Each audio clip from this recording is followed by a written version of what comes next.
POTV Go app එක දැන්ම දාගන්න. POTV Go SLT POTV TV බලන හොඳම විදිහ.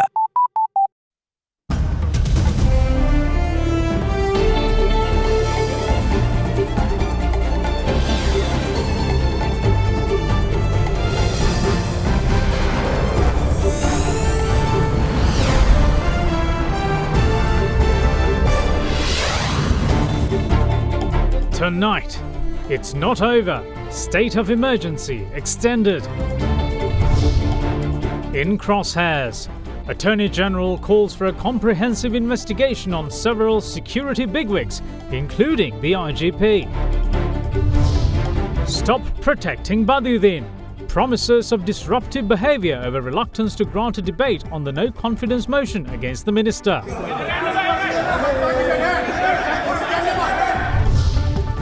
It starts here.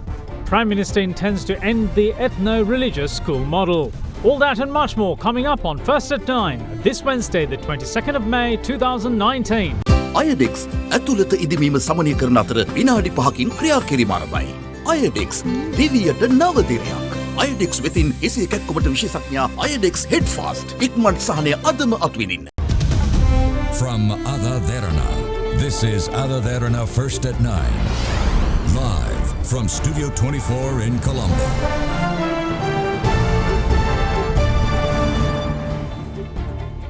A very good evening and a warm welcome. India-based media outlet NDTV says that the backpack bombs used in the Easter Sunday attacks on 3 churches and 3 hotels in Sri Lanka were manufactured by local jihadists with the IS expertise. The media report was compiled with information given by unnamed members of relevant investigating authorities in Sri Lanka. Well, the media report, quoting the investigators, say that the involvement of a foreign hand in the attacks is made evident by the type of explosives used in the barbaric act. Meanwhile, the Attorney General instructed the Acting Inspector General of Police to conduct a comprehensive criminal investigation on several high-ranking officials, including the IGP and former Defence Secretary.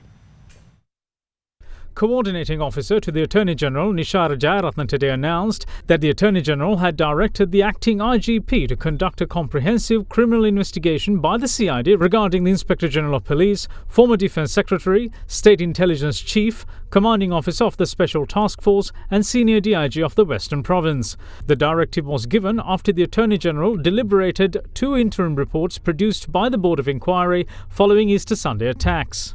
The Attorney General had also instructed the acting IGP to forward investigative material pertaining to the investigation to himself as well as the National Police Commission. In the meantime, following requests by the Valampiti Police, Additional Magistrate of Colombo, Priyantha Lienage, issued summons for 8 persons to appear before court on the 27th of May. These suspects are employees of the copper factory owned by the suicide bomber who carried out the attack at Shangri-La Hotel in Colombo. They were arrested following the attacks, only to be released later. Following a request by the Valampiti Police, the OIC of the station, GS Hevavitarne, has been transferred to the Galle Police Division.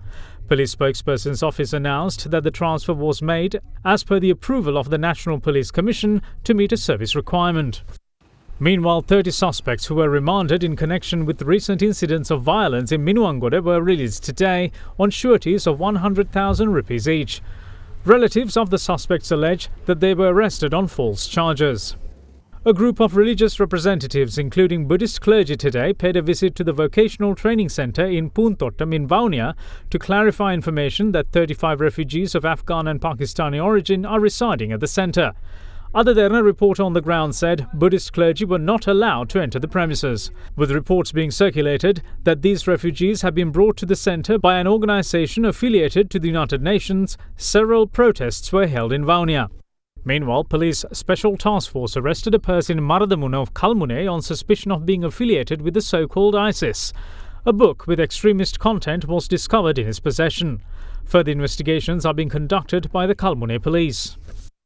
India-based NDTV in the meantime reports that Easter Sunday suicide bombers used explosives manufactured by local jihadists with ISIS expertise. Quoting unnamed Sri Lankan investigators, it said the explosive known as triacetone triperoxide or TATP, an unstable but easily made mixture favoured by ISIS militants who call it Mother of Satan, was used in the attacks. It was also used in the 2015 attacks in Paris, as well as by a suicide bomber who hit the Manchester Arena in England in 2017 and attacks on churches in Indonesia a year ago. Investigators had initially believed that C4 explosives, a favoured weapon of the LTT terrorists, were used, but forensic tests found TATP, which causes more burning than C4. NDTV also reports that investigators are checking the travel records of the suicide bombers as well as foreign suspects to see when and where bomb-making lessons could have been conducted. Well, it was yet another eventful day in Parliament today, with one of the highlights being the state of emergency prevailing in the country being extended unanimously by another month.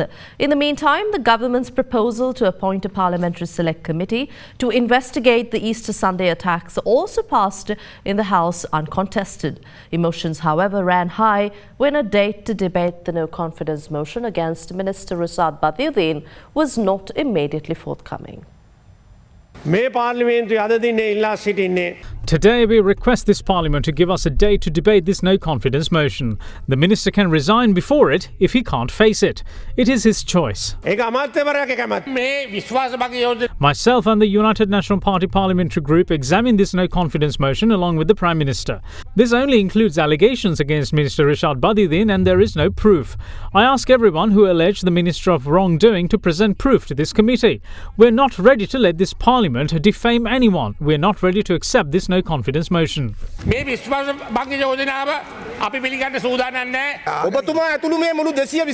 The society has made the 225 parliamentarians as respondents to this incident. Honourable Speaker, if you won't give a date to debate this no-confidence motion, the opposition will not attend any of the meetings of that so-called select committee. We will not consider the committee to be a legal one either.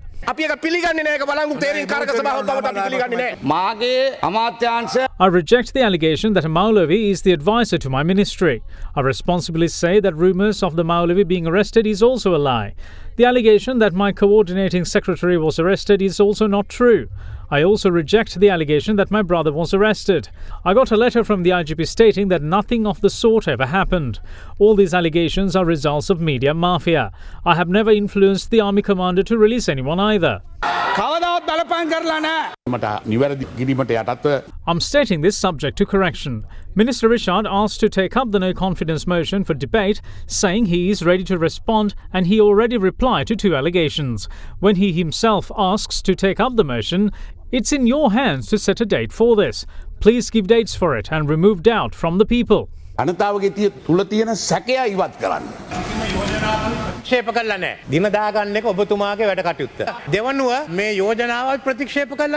We have not rejected the motion. It's your duty to assign dates for it. We have not rejected those allegations either. Since we faced a no-confidence motion against myself, facing any other is not an issue. Therefore, we asked to fix a date for this because we don't want to escape from anything. Both the opposition leader and the Prime Minister asked you to give a date to take up the motion.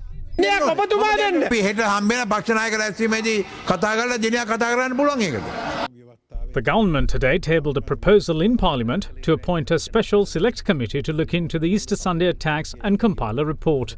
Accordingly, 40 parliamentarians are appointed to the select committee, from which 20 are from the governing party, 13 from the main opposition, 2 representing the Janata Vimukti Peramuna and 5 representing the Tamil National Alliance. The select committee must probe whether law enforcement agencies had possession of intelligence information prior to the Easter Sunday attacks and whether they took adequate measures to either stop or mitigate the attacks. In addition, the select committee will also investigate whether there were deficiencies in the governing mechanism which failed to stop or reduce the attack's effects. They are also tasked with the responsibility of seeking how to stop a similar attack in the future. The Select Committee must produce their report 3 months from their first meeting or before on a date decided on by the Parliament. UNP parliamentarian Dr. Jayampathy Wickramaratne in the meantime came up with an amendment to the proposal. I suggest that they include the proposal to determine the truth behind the allegations of assisting terrorists levelled against any politician or a governor.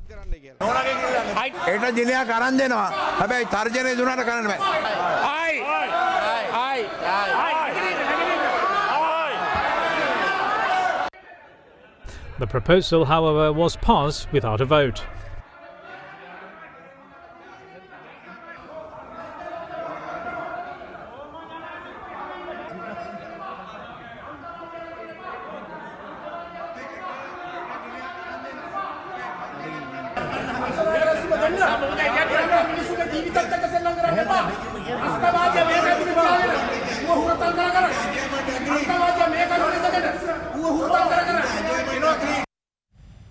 Opposition leader Mahinda Rajapaksa is sceptical over the opposition's participation in the Parliamentary Select Committee appointed on the no-confidence motion against Minister Risad Badiuddin. The opposition leader aired his scepticism in response to questions raised by the media at headquarters of the Sri Lanka Podujana Peramuna today.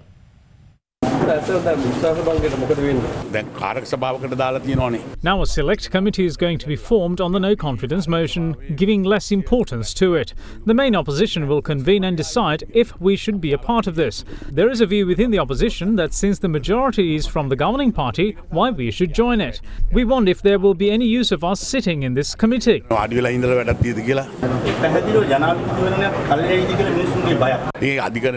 We will go to court if it is postponed. We also believe this government will not do such a thing since the president said he will only contest the presidential election once.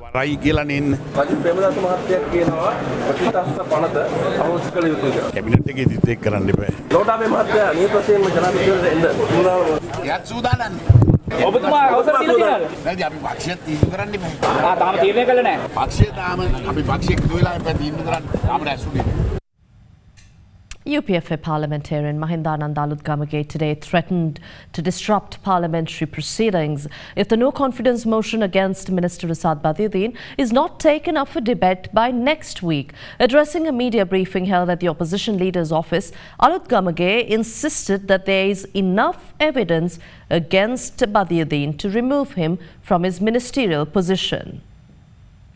The coordinating secretary of Minister Risad Badiuddin has been arrested under the Prevention of Terrorism Act.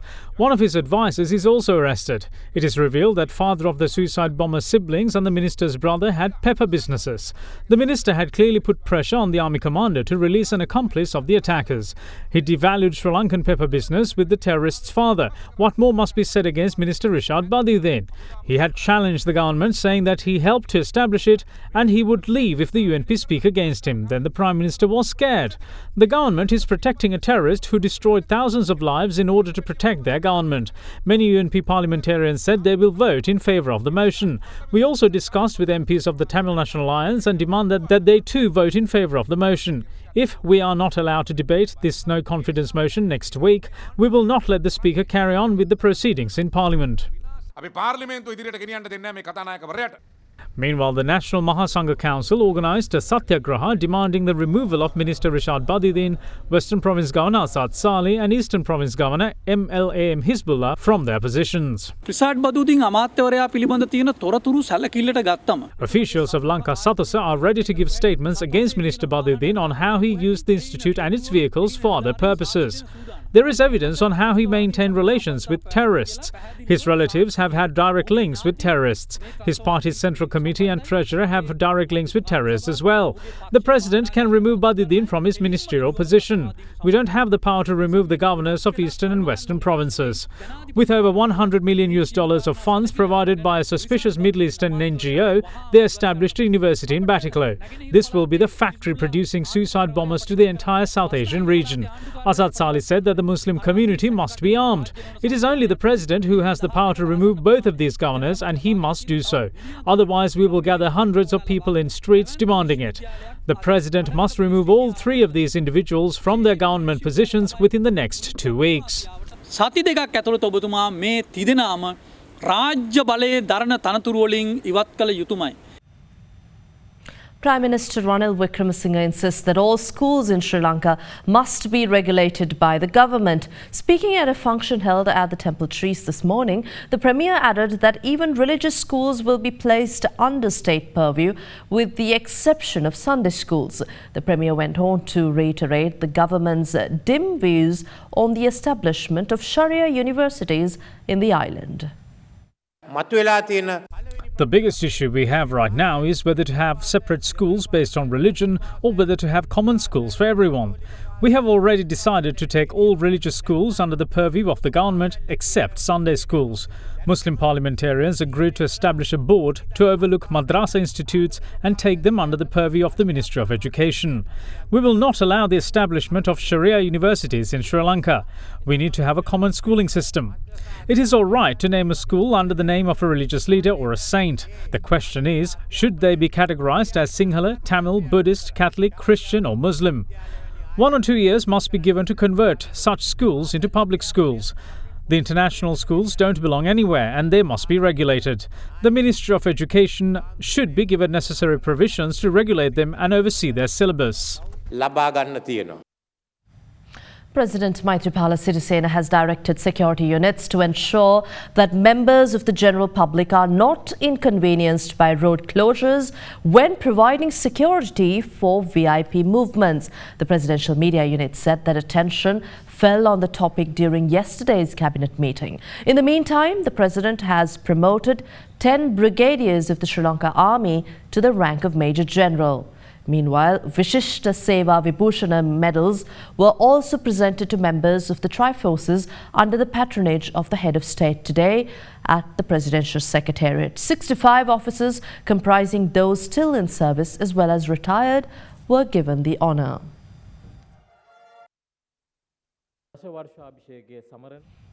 Cardinal Fernando Filoni, the prefect of the Vatican Congregation for the Evangelization of Peoples, visited the St. Anthony's Shrine in Kochikade today. During his visit, the Cardinal joined an event organized to lay the foundation stone for the new alms hall at the shrine. Archbishop of Colombo, His Eminence Malcolm Cardinal Ranjit, and several politicians attended the event. Speaking to media following the function, Cardinal Fernando Filoni conveyed goodwill from Pope Francis to the people of Sri Lanka.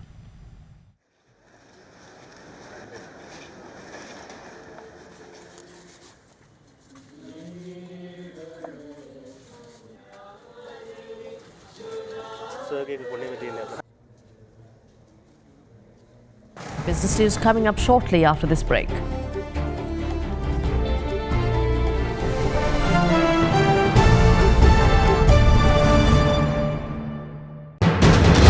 You are watching Sri Lanka's #1 news channel. This is AdaDerana 24.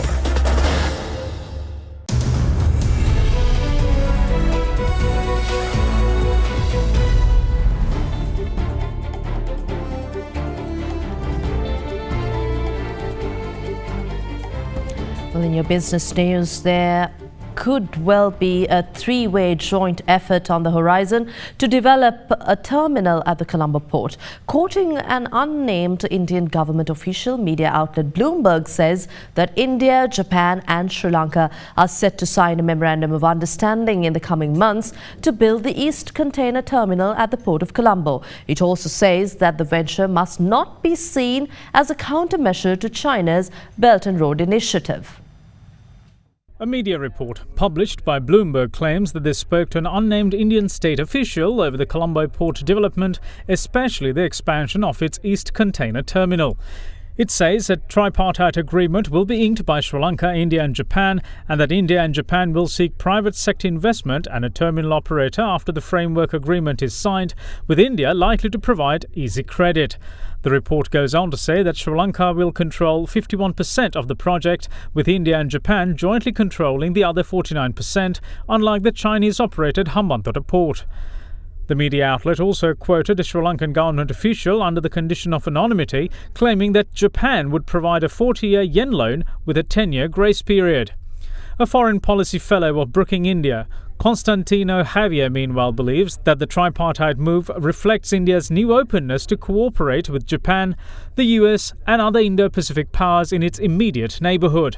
He says that China's Belt and Road Initiative investments in South Asia and the Indian Ocean region have forced Delhi to be more proactive in offering reliable alternatives to Beijing's rising economic clout.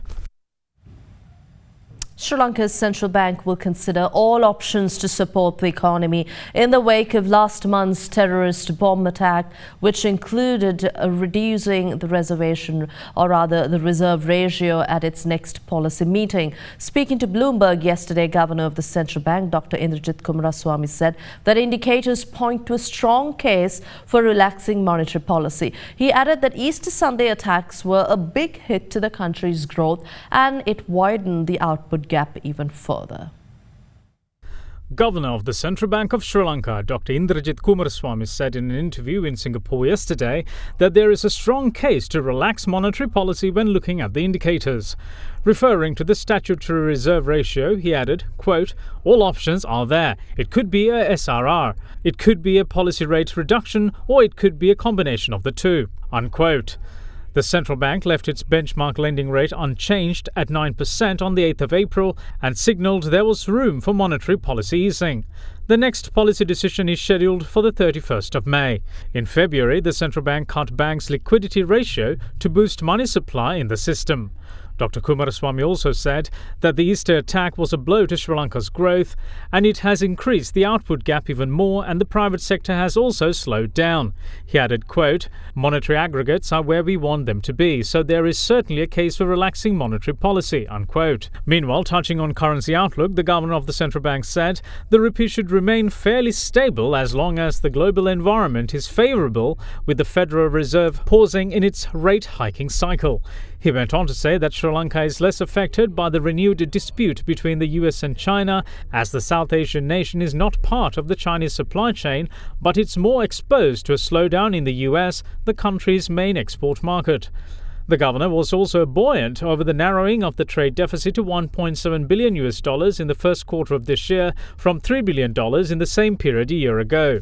Dr. Kumaraswamy went on to say that the central bank is aiming to raise another $2 billion before the presidential election expected to be held in December, in addition to the $2.4 billion raised in an international bond sale in March to help boost reserves and repay debt. He added that the move should help boost foreign exchange reserves to $8 billion by the end of the year, after it fell to $6.7 billion in the aftermath of last month's attacks. Minister of Development Strategies and International Trade Malik Samaravikrama in Parliament yesterday gave a negative outlook on the investment climate in Sri Lanka, in spite of his confidence that the government will be able to achieve its export targets for 2019. Speaking to international media outlet CNBC, chairman of the Colombo Stock Exchange, Ray Abeyewardene, however, insisted that foreign investors are in fact returning to the country. He went on to say that Sri Lanka's foreign exchange front has seen inflows of around 3.6 billion rupees over the past month. The market was closed for one day after the sad event, and we opened on the Tuesday following the Easter Sunday attack. And there was, on the initial day, we saw a bit of foreign outflow, but things have eased back, and we see foreigners coming into the market as well. And within the last month, we've seen about 3.6 billion rupees of inflows. And how active has the EPF, the state's biggest pension fund, been? Shri, I'm happy to tell you that the Employees Provident Fund, which was not active in the market for a long time, came back into the market post the unfortunate event of Easter Sunday. So that's a good, strong message to the investing community that there is going to be strength, stability, and that there is confidence in our ability to bounce back. How concerned are you about a pickup in volatility as we move closer towards presidential elections in January next year? We knew that this is going to be an election year. So I think part of that has already been factored into the price, into the discount, into the attractiveness of our market as of now. So what we will need to now be able to overcome this short setback that we had. And at the Colombo Stock Exchange today, the all-share price index ended 0.08% firmer at 5,295.08. Turnover was 127 million rupees, the lowest since the 3rd of May, and well below this year's daily average of 557.8 million rupees. Foreign investors, in the meantime, sold a net 30 million rupees worth of shares, extending the year-to-date net foreign outflow to 5.8 billion rupees worth of equities. We have Dimantha Matthew from First Capital Holdings with a brief report.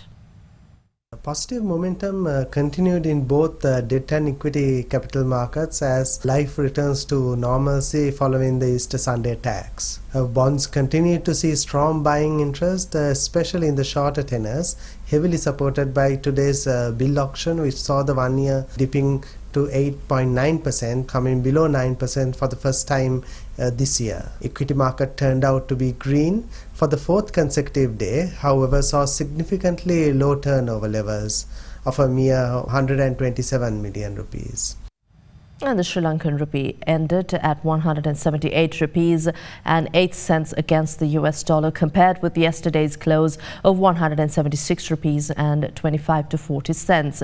Market analysts expect the currency to weaken as money flows out of stocks and government securities continue. Let's now take a look at how the Sri Lankan rupee traded against other major currencies across the world.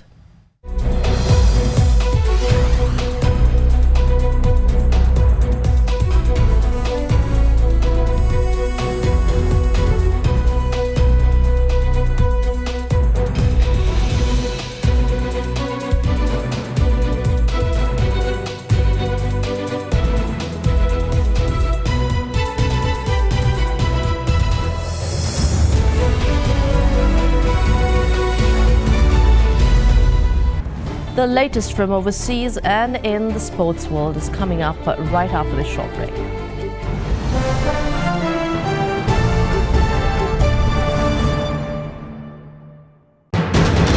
You are watching Sri Lanka's #1 news channel. This is AdaDerana 24.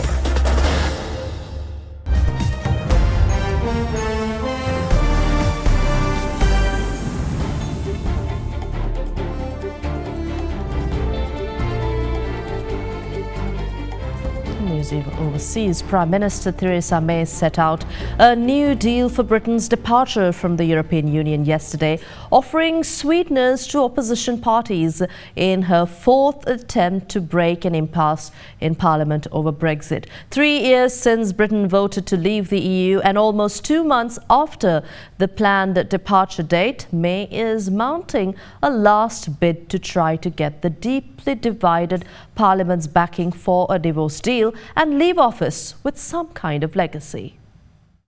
The government will therefore include in the withdrawal agreement bill at introduction a requirement to vote on whether to hold a second referendum. And this must take place before the withdrawal agreement can be ratified.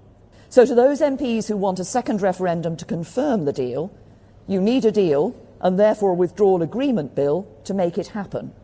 So let it have its second reading and then make your case to Parliament. And only by voting for the withdrawal agreement bill at second reading can MPs provide the vehicle Parliament needs to determine how we leave the EU. So if MPs vote against the second reading of this bill, they are voting to stop Brexit. Reject this deal and leaving the EU with a negotiated deal anytime soon will be dead in the water. And what would we do then? If not no deal, then it would have to be a general election or a second referendum that could lead to revocation and no Brexit at all. The odds, however, do not look good. Despite offering what she described as significant further changes, many lawmakers hardened in their positions have already decided not to vote next month for the withdrawal agreement bill, legislation which implements the terms of Britain's departure from the European Union. No, we can't support this bill because it's basically a rehash of what was discussed before, and it doesn't make any fundamental moves on market alignment or the customs union, or indeed protection of rights, but particularly in relation to consumer rights and the quality of the food that we will eat in the future. There's also, of course, the question of the deliverability of it. The Prime Minister has already indicated she's going to leave office. Many of her own MPs have already said they cannot support the bill. I can't see how it can get through Parliament anyway. Still in international news, 6 people have been killed and 200 injured during a mass rally in Jakarta against the re-election of Indonesian President Joko Widodo. Indonesian police confirmed the death toll, saying the cause of deaths were being investigated. The National Police Chief said the public should not assume that police were responsible. Social media has been restricted in some areas to stop rumours spreading. National Police Chief denied that his officers had used live ammunition and called for calm. The authorities say the protests were planned and not spontaneous. They were suggested that a group of provocators may have been responsible for the violence. Protesters gathered again in the city today with President Widodo promising firm action against rioters. And that wraps up tonight's edition of First at 9. For the very latest, log on to www.adaderana.lk or follow us on our social media sites. I'm Indivaria Muathe. Good night.